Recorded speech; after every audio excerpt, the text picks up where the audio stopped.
Вопрос, который поднят, он очень политизирован. Но для того, чтобы понять суть этого вопроса, надо вернуться, видимо, немножко в начало, так сказать, как это было. 91 год. Мы только-только, объявили о том, что мы перешли к Конституции 25 года. Мы объявили о том, что на территории Абхазии действует Конституция только Абхазии. Грузинские законы не работают. Совпало это с тем, что в 1991 году рухнул СССР. И было принято решение парламентом Абхазии о том, что все предприятия бывшего СССР они, переходят в собственность Республики Абхазия. Это не было уникальным решением, это решение такое принимали все республики бывшего СССР. У нас на территории Абхазии, каждое второе предприятие, оно было, ведомственная подчиненность была Советскому Союзу. Ведомства были в Москве и так далее, и так далее. Я на тот момент был председателем Госкомного общества, это была новая организация, и мне было поручено перевести в юрисдикцию Абхазии все эти предприятия. Что мы и начали делать. И вот когда этот вопрос встал, оказалось целый ряд государственных дач Советского Союза, которые здесь были. Многие уже, наверное, и не помнят, я попробую перечислить, я по памяти опять записал, которые вот были дачи. Дача Политбюро Пицунда, это вот та, о которой сейчас идет речь, это была основная дача, любимая дача Никиты Сергеевича Хрущева. Между прочим, его с этой дачей забирали, когда его снимали в Москве, вот за ним самолет прислали, там целая история, сейчас не будем отвлекаться на это.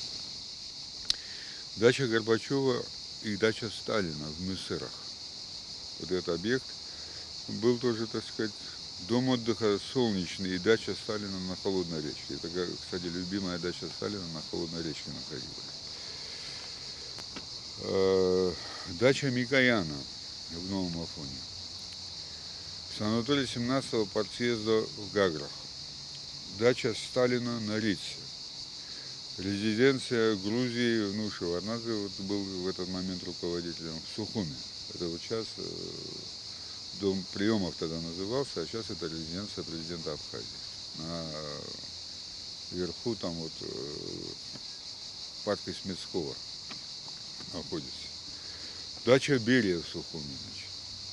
Санаторий Главного разведывательного управления СССР в Нижней Шере, который прямо на линии фронта оказался, когда начались боевые действия. Военные санатории в Сухуми, МВО, ПВО, турбаза Минобороны, это в Сухуми что было. Санаторий Минобороны в Гудовотах и в Гаграх, были. Дача КГБ была в Гаграх. Был санаторий, Самшитовая роща, который принадлежал КГБ СССР. Литфонд СССР. Касательно госдач, мы могли забрать все госдачи, что мы, собственно говоря, и сделали тогда. Но вот одна госдача, дача Политбюро, Владислав Григорьевич мне тогда сказал, туда пока комиссию не посылай, потому что для нас важно, чтобы резиденция главы российского государства находилась в Абхазии, и это будет, мы сохраним ее за Россией, и это будет знак нашего уважения к Российской Федерации. Это накануне войны все происходило. Потом, мы столкнулись с проблемами Министерства обороны, которые принадлежали объекты. Там посложнее было, ситуация каждый день менялась. Утром, ставилась задача забрать все. Вечером, этого же дня, поступала команда от Владислава Григорьевича притормозить. Владислав Григорьевич мне позвонил и говорит, приезжает делегация из Москвы, говорит, во главе с отцом действующего премьера России. Егор Тимурович Гайдар был тогда премьером, его отец Тимур Аркадьевич Гайдар. Кстати говоря, сын того знаменитого Гайдара, писателя. Он уже в возрасте был, но тем не менее крепкий человек такой был. Вот они приехали, целую неделю, мы с ними вели переговоры. И вот мы 13 августа 1992 года пришли к Владиславу Григорьевичу. Как вы понимаете, 14 августа война началась. Владислав Григорьевич очень тепло их принял всех. Кого-то лично, чьи-то книги читал. Прошла встреча очень так вот по-доброму. Касательно дачи. Значит, потом началась война. Кстати говоря, перед войной я успел принять, значит, госдачу Горбачевскую. Все остальные объекты вот я принимал во время войны.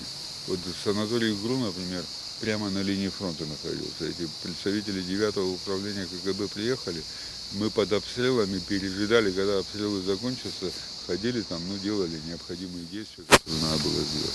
То же самое касается госдачи. Тоже ждали, пока этот самый, градами иногда доставали, так сказать. Вот.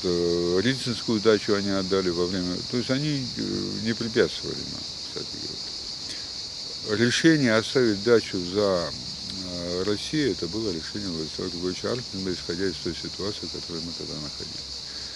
В 1994 году я ушел из правительства, это уже после войны, и в 1995 году Геннадий Леонидович Гагуля, как председатель правительства, уже тогда он подписал соглашение, потому что этот вопрос регулировался соглашением, которое действует по сегодняшнему. Теперь касательно нынешней ситуации, которая происходит, да, она стала очень политизированной. Я не видел этих документов, да, нового соглашения, чтобы я мог дать какую-то оценку. Правильно, неправильно, опять с моей точки зрения.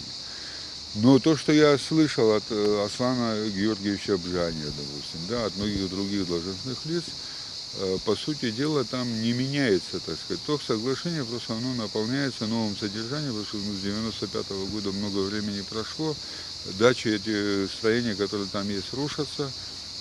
Значит, для того, чтобы капитальные вложения делать, есть, вот я просто в России работаю сейчас, да, я знаю, значит, некоторые нюансы формирования бюджетов, значит, как они формируются, и бюджетных процессов. И очень тяжело, значит, финансируются объекты, которые находятся в аренде. Трудно капитально вкладывать. Вот мы никак не можем выйти из ситуации протестной. Да? Допустим, когда мы были в составе Грузии, когда мы в состоянии войны с Грузией были, да, эти все действия объяснимы и понятны. Я, кстати говоря, говорю не только о сегодняшнем дне или о сегодняшней власти. Да. Я имею в виду все власти, которые у нас были за последние 30 лет. Ну, вы все знаете, что у нас нету такого президента, которого не ругали, и врагом объявляли, и все, что угодно говорили. Мы должны понять, что мы уже государство, мы его создали. У нас есть процедуры, как мы можем ставить вопросы. У нас есть избираемый парламент, наши депутаты.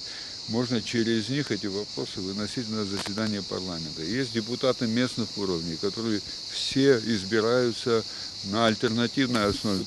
Я с уважением отношусь к ребятам, которые находятся на площади сейчас, да, голодают. И, видимо, это их зов души, да, они так видят эту ситуацию. Но мне хочется другое сказать. Ну, мы свободное государство, да, они имеют право на то, что они делают. Это их выбор, так сказать. Но мне кажется, это неправильно с точки зрения того, что если бы у нас не было бы государства, да, тогда такие действия оправданы. У нас есть все возможности. Давайте мы как-то по-другому пойдем. В данном случае, да, может быть, имеет смысл, но надо дождаться, парламент Абхазии передал это дело, этот вопрос в Конституционный суд на предмет соответствия полномочий президента, как я понял это, да, принимаемым. Слушайте, у нас президент имеет полномочия, он избран народом, он имеет право какие-то вещи. Но раз возникла такая ситуация, значит, передали, опять это вот законным путем надо идти. Наверное, следует посмотреть, да, если, допустим, есть опасения общества, что этот объект уплывет в частные руки, да, может быть, имеет смысл записать в это соглашение, добавить пункт о том, что оно передается в аренду, допустим, да, и исключительно для организации резиденции главы российского государства. То есть никаких других вариантов, чтобы там не было. Я доверяю уровню образованности руководителей Абхазии сегодня. Там нету глупых людей, необразованных, врагов там нету.